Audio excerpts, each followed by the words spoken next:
Bom, nosso podcast de hoje é a ansiedade das crianças na escola e por que isso está vinculado ao TDAH e como funciona e o que tem a ver o processo da ansiedade na escola e o que é crise de ansiedade, né? O que é a diferença entre ansiedade e a doença vinculado à síndrome, né? Nós estamos falando do síndrome do pânico, nós estamos falando da doença em si da ansiedade, que é diferente de simplesmente uma ansiedade comum vinculada ao TDAH. E o que isso tem a ver das crianças na escola? Como que nós podemos diferenciar todas essas situações? E o que é que acontece das crianças na escola? Por que gera o processo de ansiedade das crianças na escola com o TDAH? Todos esses assuntos nós vamos falar hoje no nosso pudinzinho, nossa sobremesa do meio-dia.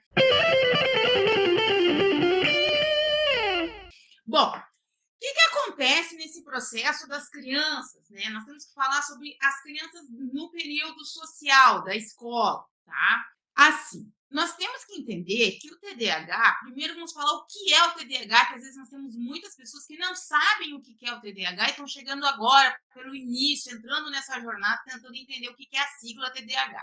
Transtorno de déficit de atenção, tá? Hiperatividade e impulsividade. Ou seja, a criança ela tem tanto a hiperatividade, pode ter só uma das três coisas ou as três juntas, que também vem junto com os problemas de aprendizagem. Tá? Então vamos tentar entender primeiro o que significa isso e por que isso gera a ansiedade da criança na escola. Vamos começar pelo comecinho.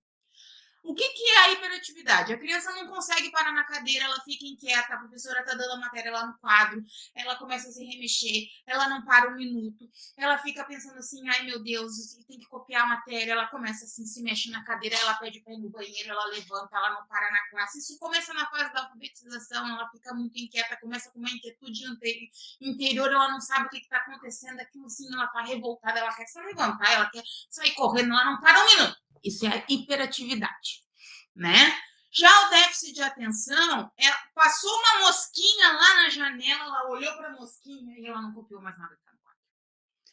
Caiu uma caneta do coleguinha, caiu a caneta do colega do lado, ela já olhou para a caneta do colega do lado, ela já prestou atenção no que o colega do lado está fazendo, ela já não sabe mais o que está acontecendo, ela já perdeu a explicação da professora lá no quadro, ela já se perdeu lá do processo, ela já começou a entrar no mundo da lua, viajar, pensar na caneta, pensar no colega, e ela já lembrou de outra coisa, do filme, de outra coisa lá, pronto, perdeu a atenção, já não se achou mais. Já a impulsividade é outro processo, é quando ela reage no impulso. Ou ela é tagarela, ou ela reage no impulso no meio da escola, ela está lá na hora do recreio, um coleguinha falou uma coisa que ela não gostou, em vez dela parar, pensar, agir de uma forma mais adequada ao ambiente, ela fala o que pensa, ela reage de uma maneira impulsiva, tenta coordenar as brincadeiras de uma forma que ninguém muito gosta, porque enquanto todo mundo quer correr para um lado para fazer a classe quicar a bola para lá, ela diz, não é para correr para ali, vamos correr para cá, sai gritando. E aí ela, no ambiente social, aquilo ali não é muito legal, ela grita, ela interrompe a fala dos outros. Então, quer dizer, ela não deixa os outros terminar a fala, ela é impulsiva. Ou seja, isso tudo vai causando no ambiente social uma dificuldade de sociabilidade da criança. Aí o que acontece? Nessa questão toda, nós estamos enfrentando muitas dificuldades da criança na escola. Ela não está conseguindo copiar a matéria. 2, ela não está conseguindo acompanhar a professora. Começa a sentir vergonha. Começa a sentir vergonha de perguntar, porque a professora já está lá longe na explicação, ela não pegou o início da explicação, ela faz uma pergunta. A professora diz, mas eu expliquei isso, não faz nem um minuto. E aí, às vezes, ela tem uma retaliação da professora, ela já fica assim, ela já se esconde, nunca mais quer perguntar. Fica tipo assim, chamaram, as crianças são malvadas, né? O burrinho, o que tá lá no cantinho da classe sendo excluído, né? Então ela começa a entrar naquele processo que ela começa a ficar ansiosa para ir para a sala de aula, ela começa a rir da criança, começa a sofrer o processo de bullying. Aí quando todo mundo está num grupo brincando, falando, a criança chega, todo mundo já vai se afastando, porque ele não é sociável. Aí começa a sofrer retaliação de professores, às vezes, por causa de interromper uma explicação, porque não entendeu, porque perdeu a atenção, e aí aquilo, o professor, não, está me interrompendo aqui no momento inadequado da explicação, a pessoa não tem a paciência de voltar a explicar de novo, né? Essas situações vão criando alguns desgastes no processo da escola da criança. E aí a criança vai vivendo um processo de ansiedade. Exatamente isso, um processo de ansiedade dentro da escola.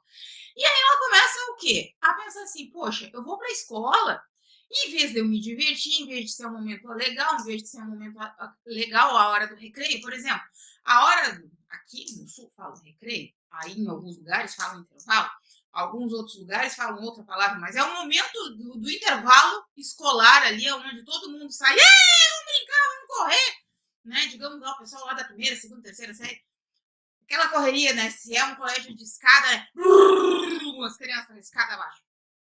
Já a criança com TDAH, ela foi excluída do ambiente, ela já está sendo excluída da turma, ela já começa a ficar pensando assim, poxa, até essa hora tá ruim, porque chego num, sou retalhado. Chego no outro, sou cortado. Chego no outro, me xinga. Então aí a criança começa a se sentir mal no ambiente escolar. E isso vai gerando ansiedade na criança. Isso vai gerando ansiedade na criança. Às vezes a criança explode, se irrita, grita. Aí a criança gera aquela impulsividade. Então, assim, aquilo ali vai gerando ansiedade, ansiedade, ansiedade. E a criança começa a ou ficar introspectiva, ou ficar explosiva. E aí a gente tem que entender o que é uma simples ansiedade num processo único. Olha bem, uma coisa é a criança viver a ansiedade durante um dia, e outra coisa é a criança sentir ansiedade todos os dias, não querer ir para a escola, entrar em crise de ansiedade, chegar a suar, ter crise de sudorese embaixo dos braços, tá? Ter que levar kit para a escola por crise de pânico. Sabe o que é isso, gente? Nós temos adolescentes que, em decorrência desses problemas de TDAH, tem junto a síndrome da ansiedade. E aí nós estamos falando de situações que chegam ao extremo. Aí, olha, eu estou falando de situação de que eu conheço real, tá? Eu não estou falando de coisa que não vivi, tá? De ter que levar um kit na mochila com desodorante, camiseta extra, tudo, porque quando vive o pânico, chega ao ponto de suar inteiro, né? E para não ficar com vergonha, vai no banheiro, troca a blusa, passa desodorante, passa lenço umedecido, tenta se reestabelecer para voltar para a sala de aula e assim, ó. Sabe? Isso nos adolescentes, e a criança entra em crise de choro ou paralisa e fica assim, e nós estamos falando em crise de ansiedade. Literal, crise de ansiedade, mas isso é um processo que não é que a criança tenha só a ansiedade. Olha bem, aí vem os tratamentos. Aí o que acontece? Quando chega nesse extremo, os pais vão à procura de ajuda, certo? Só que quando vai procurar o profissional, muitas vezes o profissional vai tratar a ansiedade da criança, mas não entendeu o motivo, que é a raiz do problema. E é sempre o que eu explico. Nós temos uma raiz. Digamos que aqui fosse uma árvore com galhos, né? E esses galhos podem ter vários transtornos. O transtorno que nós estamos falando hoje é o transtorno de ansiedade, que pode dar crise de pânico, transtorno de ansiedade. E esse transtorno de ansiedade, a origem é o TDAH, ou seja, o problema central é o TDAH, que foi que gerou a ansiedade. Entende? E aí não adianta nós só tratar o galho. É óbvio que nós vamos ter que tratar o galho, porque chegou no extremo, nós chegamos no extremo do problema, nós estamos lá no extremo do problema, a criança está paralisada, não quer mais entrar na sala de aula, não quer mais vivenciar com os professores, ficou 1 ano e meio em pandemia na frente de um computador. Aí nós vemos crianças que estão relutando para ir para a sala de aula, porque não querem mais ter convívio social com os colegas. Nós estamos passando por isso, gente. Crianças que não querem mais convívio social, crianças que sofreram muito no convívio social e aprenderam que estudar sozinha não precisa ter exigência do convívio social e não querem entrar na sala de aula. Batem o pé com os pais que não querem ter convívio social e querem isolamento. Só que em crise de depressão ou em crise de ansiedade. E aí o que a gente faz? Tem que tratar tanto a depressão, a ansiedade, ou a bipolaridade, ou o problema que tem pela raiz, que é o TDAH. O transtorno de aprendizagem, que pode ter dislexia, descalculia vinculado, pode ter impulsividade, pode nós termos a hiperatividade, pode nós termos o déficit de atenção. Então não adianta a gente só ficar tapando, eu digo, vamos usar uma expressão, o sol com a peneira, né? Nós vamos ficar fazendo o quê? Nós vamos ficar cheio de buracos, tratando só a depressão, a ansiedade, a bipolaridade, nós não vamos tratar o que é a essência do problema, que é a criança que ela está vivendo lá no convívio social e ela está tendo problemas que é o TDAH que causa. O TDAH é que causa a falta da sociabilidade quando ela tem a impulsividade. O TDAH é que causa o problema dela interromper a professora pelo déficit de atenção. O TDAH é que causa ela não conseguir sociabilizar no grupo. Então, o que tem que se resolver? A essência, a raiz, o tronco, o TDAH. Então, aqui eu venho sempre falar dos números. Aí vocês vão dizer assim, todas as lives falam dos números. Falo por um processo de conscientização, tá? De 4 a 5% da população mundial, segundo a Organização Mundial da Saúde, tem TDAH, tá? Menos de 18% tem diagnóstico. Ou seja, as crianças estão vivendo esse processo, tratando a ansiedade, sem tratar a raiz. A cada 10, menos de 2 sabem que tem TDAH. Vivem esse problema. Muitos de vocês estão entrando aqui descobrindo que, na verdade, o problema é o TDAH. E aí, não descobriram ainda porque não conseguiram um diagnóstico. Muitos de vocês estão aqui já com o diagnóstico, mas muita gente está em processo de diagnóstico, está em processo de descobrir a essência do problema. Nós temos gente passando pelo processo de diagnóstico e muita gente descobrindo, nossa, é isso que o meu filho tem, é toda essa ansiedade é decorrente disso aqui. E aí nós precisamos tratar o problema. Mesmo que a gente não tenha o diagnóstico, nós temos que tratar a essência do problema. Como sem diagnóstico, nós temos que resolver o problema da aprendizagem. Nós temos que transformar, acalmar a criança, transformar a aprendizagem da criança, diagnosticada ou não com TDAH, porque daí a gente vai para o processo do diagnóstico, vai para o processo de todo o processo que a gente fala, como fazer para tratar a criança. E é disso que a gente fala, tratar os números, resolver esse problema na essência. E aí tem como, tem um como, existe um como resolver. Aí nós vamos falar assim, tá, e o que tu tá me dizendo? Tu tá me dizendo que tem que fazer o quê?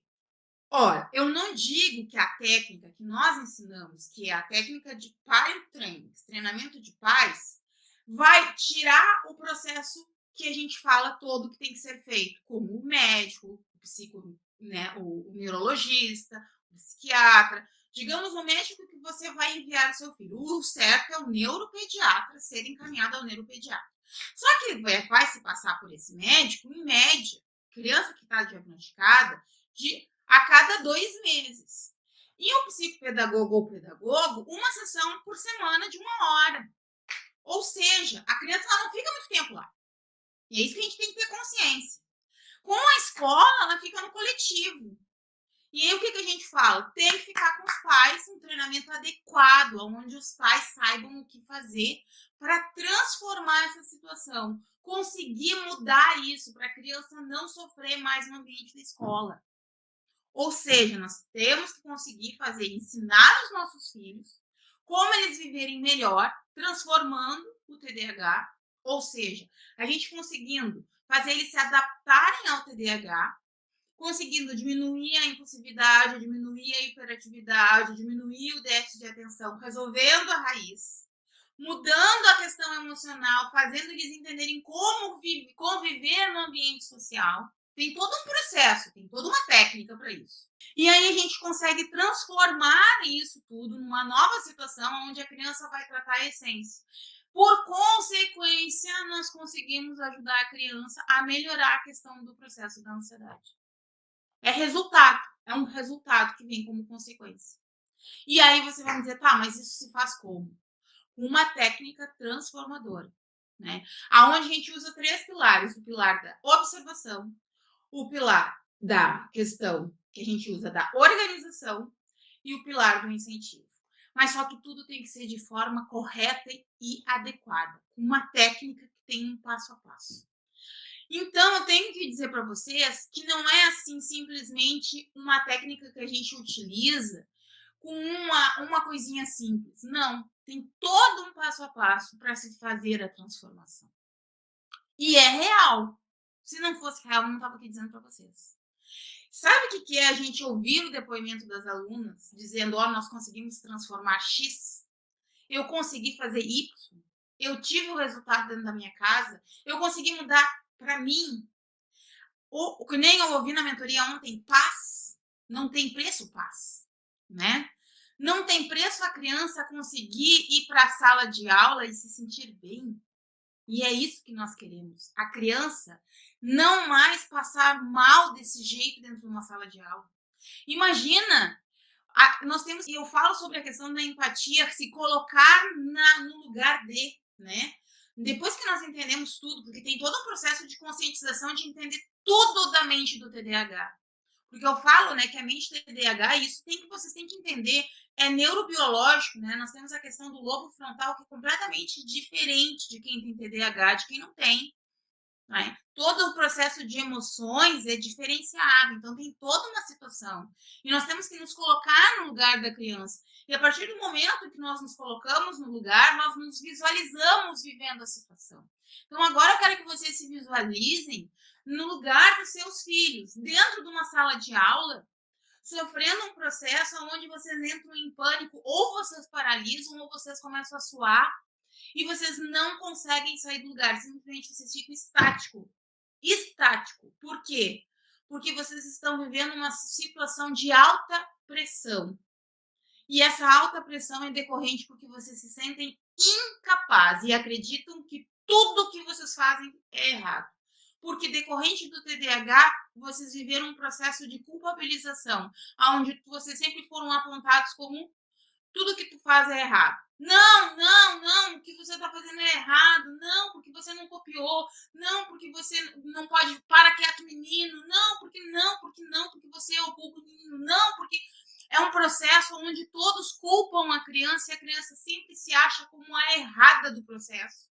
E por isso ela entrou no estágio de ansiedade extrema. Então a gente tem que entrar na mente e botar assim, imaginar dentro da sala de aula nessa situação. E quando a gente se põe no lugar do nosso filho, aonde a gente se vê numa sala de aula com todos os outros alunos ao redor, e nós lá nos sentindo dentro desse lugar, literalmente a gente vê que a situação não é fácil. Eu tive que escutar uma mãe, que não vem ao caso agora, quem? Eu sempre digo, uma mãe. É sempre assim que eu me refiro aos meus alunos. Uma mãe falando que diante do curso, ela foi até a escola e ela ficou no processo da observação, como eu ensinei, tem toda a técnica.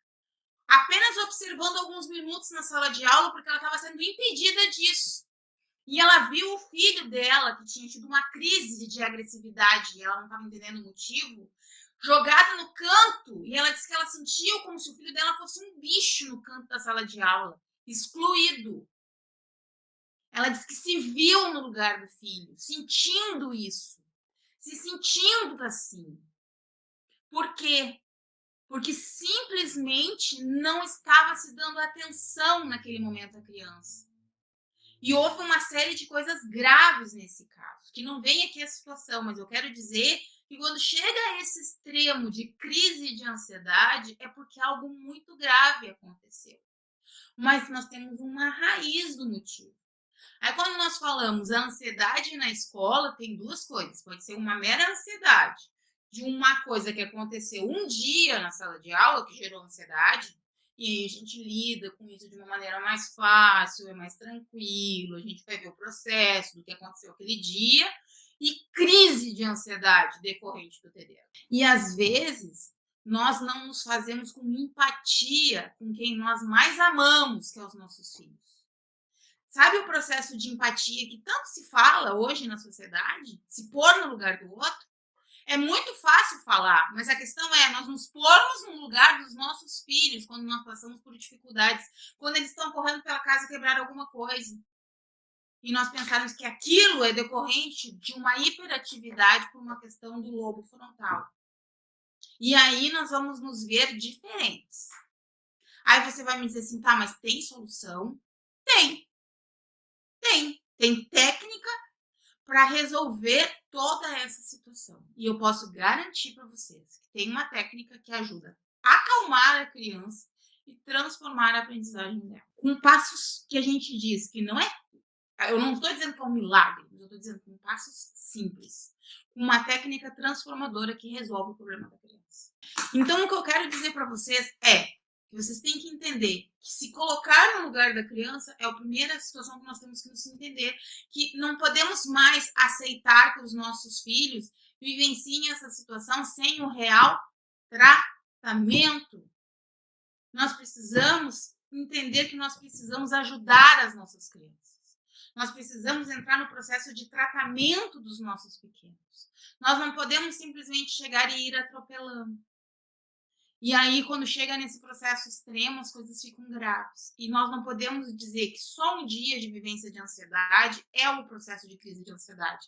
Mas quando as coisas vêm da escola, um dia, mais um dia, mais um dia, mais um dia, e aí começa a ficar reiterado, vai ficar grave. Então, a gente tem que, às vezes, estancar a ferida antes que entre numa situação tão grave como eu estou falando para vocês. E isso, às vezes, é duro de escutar. Quem está aqui agora, provavelmente, é porque está enfrentando alguma situação muito difícil com os filhos. Muito difícil. Não é alguém que está aqui simplesmente porque não está passando por isso. Né? Eu acredito que esse processo de ansiedade que as crianças vivem no ambiente social, decorrente do TDAH, é justamente porque elas não se sentem incluídas no ambiente escolar. E essa dificuldade é porque elas não conseguem se adaptar ao TDAH. Mas tem como a criança aprender a se adaptar ao TDAH. E isso eu posso dizer para vocês. Com certeza é possível. É possível, isso eu não tenho dúvida. Isso eu não tenho dúvida. Por que eu digo isso? Porque nós temos um treinamento de foco com relação a déficit de atenção. Nós temos um treinamento específico para a questão da impulsividade. E nós temos um treinamento específico com relação à hiperatividade. Então, a gente consegue trabalhar de forma ampla os problemas. E principalmente o que vem junto, que são os transtornos de aprendizagem, que é a dislexia, descalculia. E nós falamos tudo sobre os processos junto também, né? Vinculados à questão do EPAC, da audição, vinculados a todo um processo. Né? Então, não é uma coisa só, são várias. São várias no processo. Aí vocês vão dizer assim, nossa, que sobremesa pesada. Eu também achei. Achei uma sobremesa bem pesadinha, né? Falar de ansiedade, sobre o processo da ansiedade, não foi uma sobremesa assim tão leve, um pudinzinho gostoso para o almoço, mas necessário. Necessário. Às vezes, a gente precisa escutar a verdade. Nem sempre eu vou trazer só coisas agradáveis. Muitas vezes eu vou entrar aqui e falar para vocês a realidade da situação. Eu vou chegar aqui para vocês e vou dizer o que é. Não adianta a gente querer só falar coisas agradáveis. Nós precisamos falar a realidade. E quando nós estamos falando de ansiedade, não é uma coisa simples. As pessoas acreditam que a ansiedade é simplesmente, estou ansiosa hoje, estou sentindo alguma coisa aqui que não está me fazendo bem. Não. Crise de ansiedade é diferente. Né? E não estar bem e se sentir mal no ambiente é uma ansiedade simples. Só que ela pode reiteradamente na escola gerar o processo da crise da ansiedade. E por isso que eu falei das questões graves para nós nos pôr em empatia com os nossos filhos e entender o que é viver essa ansiedade extrema. Muitos de vocês puderam agora se pôr lá dentro da sala de aula vivendo isso. Né? Eu espero que a partir de hoje vocês vejam, né, só com essa live, e sentem com os filhos de vocês e questionem se em algum momento eles se colocaram e tiveram essa situação tão grave. E como está isso dentro da sala de aula? E o porquê? Porque se vocês estão aqui é porque vocês precisam dessa ajuda real, para transformação real da criança. Porque eu tenho um propósito, mudar os números. Eu tenho esse propósito. Eu não aceito mais esses números. Eu quero ver crianças felizes na sala de aula. Eu quero ver crianças transformadas dentro de casa. Eu não quero mais esses números de menos de 2 crianças trabalhadas, tratadas e transformadas. Eu quero melhorar os números. Quando nós chegar em 3, 4, aí eu vou estar feliz. Agora, assim, ó, cada vez que nós melhorarmos os números, eu vou ficar mais feliz. Agora, menos que 2 crianças, eu não vou continuar tranquila. Eu vou continuar batalhando pelos números. A cada dia que eu vim aqui, eu vou continuar batalhando pelos números. E quando eles melhorarem, eu vou dizer, pelo menos eu fiz um pedacinho da minha parte para que os números mudassem. Bom, pessoal, deixa eu ver se tem dúvidas aqui para responder. Que a minha filha tem TDAH, dislexia e descalculia. A dislexia, até para o pessoal que não sabe, tá? A dislexia é quando se come letra. Disgrafia é aquela dificuldade que a letra fica, que nem a gente brinca, letra de médico. E a descalculia são dificuldades com relação à questão de cálculos, troca de números, às vezes dificuldade de direita e esquerda, dificuldades com relógio, essas questões, tá? Para ter TDAH, a pessoa tem sempre que ser elétrica? Não. A criança ela pode somente ter o déficit de atenção, inclusive já fiz uma live explicando isso, sem ter a hiperatividade. Pode só ter o déficit de atenção, às vezes a impulsividade junto, ou somente o déficit de atenção. Aí a gente diz que é aquela criança que vive no mundo da lua, que perde o foco, que desintoniza o foco, mas ela não tem essa hiperatividade tão grande assim. Um beijo e que vocês fiquem todos muito bem. Gratidão, beijão, pessoal, tudo de bom.